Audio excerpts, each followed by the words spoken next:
Nah, lu nih sebagai apa sih namanya, nakes, sebagai orang yang terjun langsung dan ngurusin itu, bagaimana tanggapan lu ketika ada orang yang menganggap bahwa COVID ini nggak ada?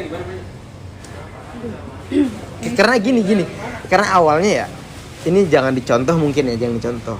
Jadi temen gue kena, terus dia nge-DM gue, lu tuh sering ngopi katanya, keluar-keluaran, lu jangan keluar-keluaran deh, nggak enak kena COVID gini, nyesoknya minta ampun dan sebagainya. Gue tetap ngeyel walaupun gue pakai masker dan lain sebagainya, gue tetap ngeyel karena bete kan ya. Benar-benar. Ditambah di dekat rumah emang ada tempat kopi dekat gitu, gue sering main ke situ. Kata dia ketika gue tetap ngopi gitu, gue bikin snap, dia keselnya minta ampun gitu. Nah, lu gimana nih sebagai orang yang terjun langsung? Emang sebenarnya kalau kayak gitu kepercayaan masing-masing ya. Kalau emang belum kena, kadang dia suka nggak percaya gitu. Sampai ada di temen gue juga sering nanya, beneran ada nggak sih COVID tuh, beneran lagi naik nggak sih, beneran banyak yang meninggal nggak sih di rumah sakit? Gue nggak bisa ngomong apa-apa, cuma bisa ngomong, hayo main ke IGD rumah sakit gitu. Karena bener-bener keadaannya itu bener-bener genting waktu itu, bener-bener genting. Gua pas giran dinas itu sampai sering banget nangis, Kak. Nangis dengan pakai hazmat tuh nangis karena ya Allah capek banget gitu. Saking banyaknya pasien, terus lu harus nyelesain semua tugas-tugas lu di shift itu gitu. Sedangkan gue kan orangnya cengeng ya. Kalau ada orang meninggal tuh suka gimana ya, kalau misalnya emang dia nggak percaya ada COVID, gue suka sakit hati sih. Dalam hati, gila ya, gue capek-capek pakai hazmat 8 jam, nahan aus, nyampe rumah gue takut ketemu orang tua, terus lu bilang gue apa gitu. Ngapain gue ngelakuin ini kalau cuma menurut lu itu COVID nggak ada gitu. Dia ngomong berkaca-kaca loh. Karena gue heran aja ya sama orang tuh. Gue kalau ngejelasin temen COVID ada apa enggak itu berdasarkan pengalaman gue sendiri. Bayangin aja nih, gue pada saat masuk malam itu meninggal, misalkan satu ada pasien observasi. Ini tuh harus dipantau. Observasi itu apa? Pasien harus pantauan. Oh, iya. Okay. Ini pasien yang udah jelek. Kita observasi, bener nggak lama dia sakaratul maut. Kita nemenin, bener-bener gue nemenin di samping pada saat dia sakaratul maut. Gimana nggak, bener-bener gimana sih orang cengap-cengap, Kak? Iya. Cengap-cengap. Itu pasien satu belum dibungkus, belum di EKG, sampingnya udah nggak ada lagi. Okay. Sampingnya nggak ada, belakangnya nggak ada lagi. Berarti lu emang nyaksiin pasien itu lewat gitu? Nyaksiin banget, gimana mereka bilang COVID nggak ada gitu. Bingung gue dari mananya gitu. Jadi kadang suka, kalau emang kita emang nakes nggak pernah maksain kok. Kalau emang lu nggak percaya, ya sok nggak percaya nggak apa-apa. Cuma gue cuma minta ngehargain aja. Kalau emang lu nggak percaya, simpen pendapat lu gitu. Nggak usah sendiri. Iya, nggak usah lu jadi provokator di sosmed. Lah COVID nggak ada, lah COVID yang gini-gini, konspirasi lah apalah.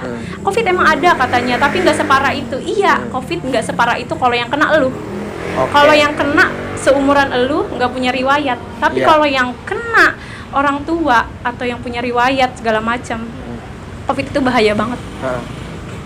Karena apa ya? Mungkin ini orangnya nonton. Waktu gue kan sering bilang rumah gue lagi zona hitam, zona hitam. Itu lagi genting-gentingnya rumah gue, temen gue itu yang tanda kutip nggak percaya itu ke rumah gue. Gue bilang rumah gue lagi bahaya gitu. Kata dia apa? Enggak, gue pengen ketemu lu gitu. Dia ketemu gue, ngobrol yang isinya itu ya motivasi gue lah. Tanda kutip juga ada bahasa-bahasa provokatif di situ bahwa nggak ada COVID, jangan percaya ini. Intinya bokap lu jangan dibawa ke rumah sakit. Kalau dibawa ke rumah sakit nanti di COVID-kan. Nanti di inilah itulah sampai lewat gitu. Nauzubillah min dzalik. Gitu kata dia. Memang gue sih sebagai orang yang saat itu pertama sakit juga, bokap gue sakit ya rada kesel juga. Tapi mungkin niat dia baik untuk ngasih motivasi ke gue gitu ya. Nah, dari tanggapan lu itu mungkin kawan-kawan juga lebih punya hati lah untuk menyikapi ini ya. Jangan sampai kalau misalnya lu punya perspektif yang tidak setuju akan COVID ini gitu ya, nggak usah memprovokatif. Iya benar, apalagi kalau di sosmed kayak gitu kan yang lain baca gitu. Kalau misalnya kalian nggak punya teman nakes, kalau punya, apalagi kalau misalnya emang ada keluarga, ada teman kalian keluarganya meninggal karena emang COVID misalkan, itu kalian nggak ngehargain di situnya gitu ya. Maksudnya sedih lah, jadi dia tuh gimana gitu. Tapi yang gue mau tanya ini, dan ini awalnya memang gue percaya betul, tetapi ketika itu gue lagi sakit, bokap gue sakit, seminggu setelah itu gue udah mendingan tuh, karena gejala gue pusing, batuk, nyesek. Itu apa sih namanya, anosmia ya? Anosmia itu nggak datang ke gue, tapi setelah gue seger itu baru hilang. Itu penciuman, perasa, gitu kan? Aduh. Ya gitu hilang. Hilang itu. Dan gue udah seger. Nah, emponya bokap gue ini nih, yang memang dia positif, ada hasil swabnya, itu dipindahin ke rumah gue karena memang kondisi rumahnya itu tidak memungkinkan untuk dia dirawat karena keluarganya juga ada yang sakit, ada bocah kecil juga, jadi pindah ke rumah gue. Jadi keluarga gue bantu ngurusin.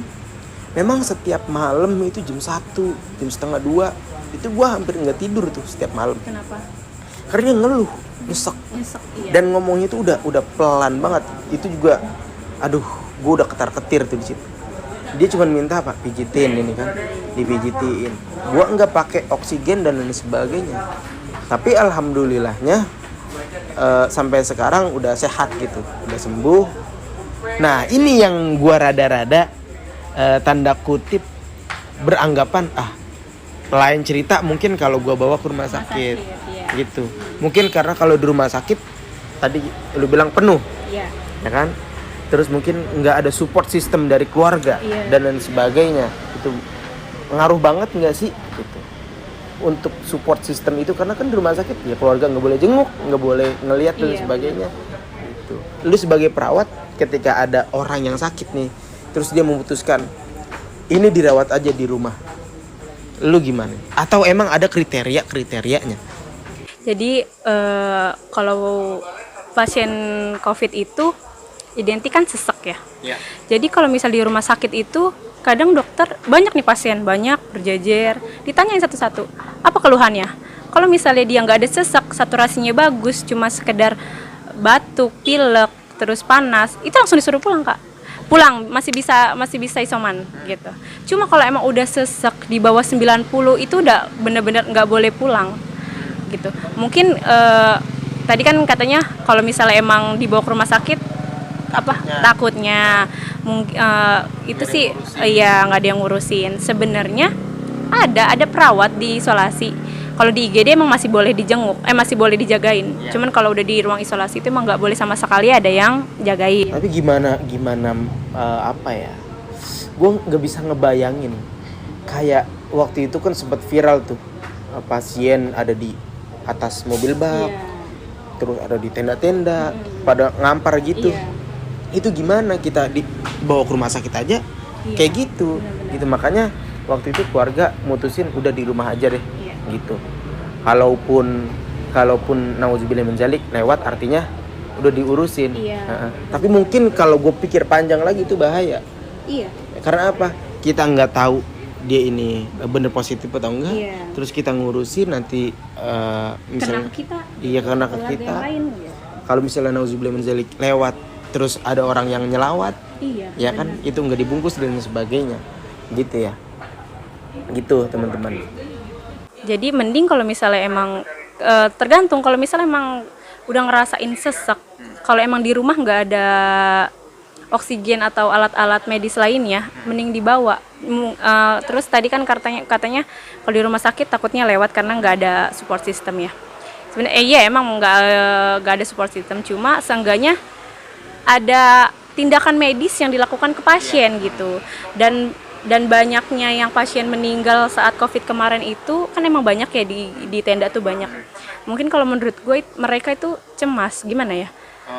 Jadi nama kalau di tenda itu kan panas, posisinya dia lagi sakit. Itu orang yang tadinya sakitnya cuma puyeng, di sana malah jadi apa gitu. Ada aja, memang ada aja. Dari pengalaman lu kena COVID, gue juga kena deh, hampir bukan hampir kena, memang kena. Tapi bedanya memang gue nggak ini bu, nggak swab.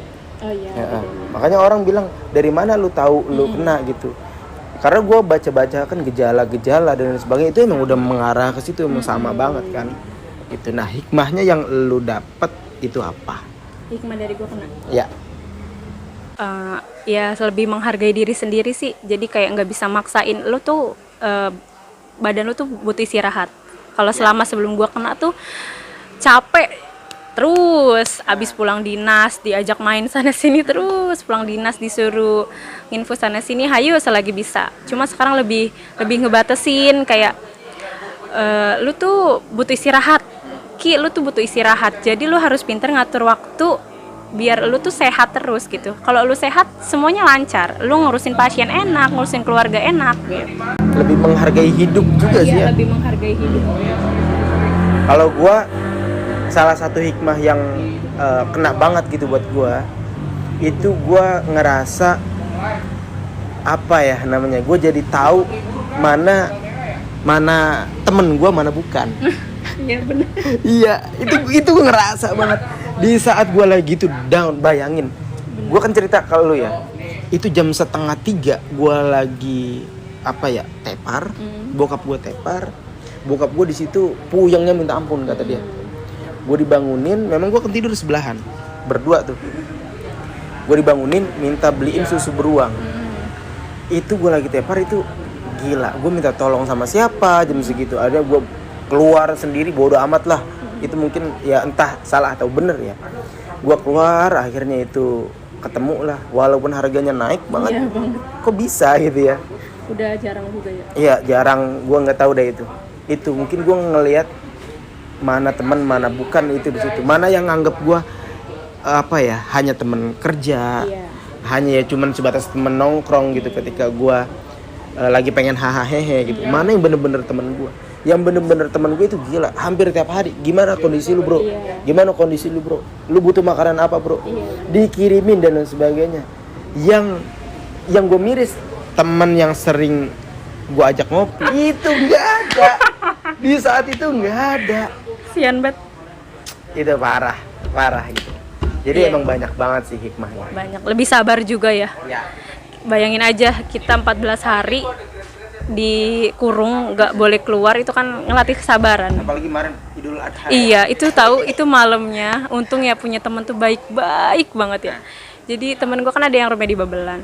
Pas giliran gue di rumah sakit tuh bener-bener dibawain, pas malam gue dijenguk. Di situ gue nangis. Kok bisa dijenguk? Dijenguk tapi emang khusus isolasi, jadi ada kaca. Jadi kita tuh kayak di akuarium. Itu tuh sedih banget. Malam takbiran gue dijenguk. Gimana pakai bahasa isyarat gitu? Pakai gini, apa sih namanya, nempel ke kaca gitu. Situ sedih banget. Bayangin aja lagi takbiran, kita diisolasi, temen dateng, ya Allah, yang lain di rumah. Maksudnya bantuin ibu masak gitu. Kita di situ, gue nangis di situ sampai teman, udah nggak usah nangis, udah ntar dulu dilihat dulu CT-nya berapa gitu. Sampai dilihat. Ya. Pas paginya temen gue yang satunya yang di Babelan ke rumah gue dulu, mampir buat ngambil ketupat sama sayur ayam sama gue. Aduh ya Allah, gue terharu. Sampai seneng banget. Udah gitu banyak ya bawa ini, jadi ya udah makan satu kamar tuh. Bareng-bareng. Nah, mungkin terakhir kali ya, karena mungkin udah kepanjangan. Sekarang kan PPKM ya. Orang gila itu. Banyak yang komen, banyak. Gua nggak tahu dah PPKM kepanjangan apa dah. Banyak yang pleset-plesetin nih. Ini tanggapan lu gimana? Karena mungkin kalau gue ya rada keliru juga ya. Kalau misalnya kita di rumah kan kita nggak dikasih apa-apa gitu kan. Karena kan ada tuh kalau nggak salah di undang-undang kalau misalnya kita kayak gitu hak hidup kita itu dijamin gitu. Nah menurut lu ini sebagai nakes gimana nih? Sebenarnya dijalaninnya PPKM ini benar-benar ngefek sih buat di rumah sakit. Karena pada saat PPKM jilid pertama, apa sih namanya, level pertama ya, itu udah mulai berkurang. Pas giliran gue isoman itu pasien udah berkurang ternyata. Sampai gue 14 hari PPKM terus lanjut sampai ke level 4 ya terakhir. kemarin ya level 4 itu tuh bener-bener ngefek. Gue juga sedih kan, sekarang gue masih di IGD. Itu pasien sekarang cuma 10 orang. Yang tadinya full udah 10 orang, terus tenda udah semua dibongkar-bongkarin. Gue tuh terharu sampai ya Allah, kita bisa ngelewatin ini, maksudnya ngerawat pasien sampai bener-bener pandemi berkurang kayak gini gitu. Sebenarnya pemerintah mengambil jalan PPKM ini setuju, cuma karena mungkin yang tadi kakak bilang ya hidup kita nggak kejamin karena emang nggak dikasih apa-apa kan ya di rumah. Kesian juga yang pedagang-pedagang pinggir-pinggir kan jadi sepi, apalagi yang di mal-mal ditutup, bener-bener ditutup ya. Iya, sedang waktu itu gue pernah lewat mana ya, jadi bener-bener di pinggir-pinggir tuh buka jasa servis HP, itu tuh dia di pinggir jalan buka. Iya, pakai papan servis HP. Kan ngenes ya di situ. Ya gimana, pemerintah juga pasti serba salah. Iya sih. Gue juga ngebayangin kalau posisi pemerintah gimana ya. Satu-satunya cara lunasin utang negara mungkin. Banyakin duit. Tapi bingung juga sih emang ya. Terus pesan buat masyarakat terakhir. Pesan buat masyarakat terkait adanya pandemi ini. Pesannya buat masyarakat tetap jaga protokol kesehatan. Kemana-mana tuh harus pakai masker. Nurutin aja gitu. Kalau misalnya emang nggak percaya adanya COVID itu terserah kalian. Cuma kalau kalian nggak percaya tapi dimohon jaga keluarga kalian gitu aja sih. Mungkin video ini cukup sekian. Thank you buat Kiki udah mampir ke channel ini. Kalau ada penjelasan kita berdua atau perkataan kita berdua yang kunar dah. Yang kurang berkenan di hati kawan-kawan semua, kita minta maaf yang sebesar-besarnya. Kalau teman-teman lagi-lagi tidak percaya dengan adanya pandemi ini, dengan COVID ini, itu hak teman-teman. Tapi mudah-mudahan teman-teman lebih bijak untuk menyikapi segala situasi atau keadaan gitu ya. Jaga kesehatan teman-teman, selagi nafas kita masih berhembus, jantung kita masih bisa berdetak gitu. Maksimalkan hidup ini dengan sebaik-baiknya, dengan berbanyak ibadah, berbuat kebaikan dan lain sebagainya. Oke teman-teman, mungkin dari gue itu aja. Mungkin dari Kiki juga. See you next time, see you next video. Jangan lupa like, comment, and subscribe. Assalamualaikum warahmatullahi wabarakatuh.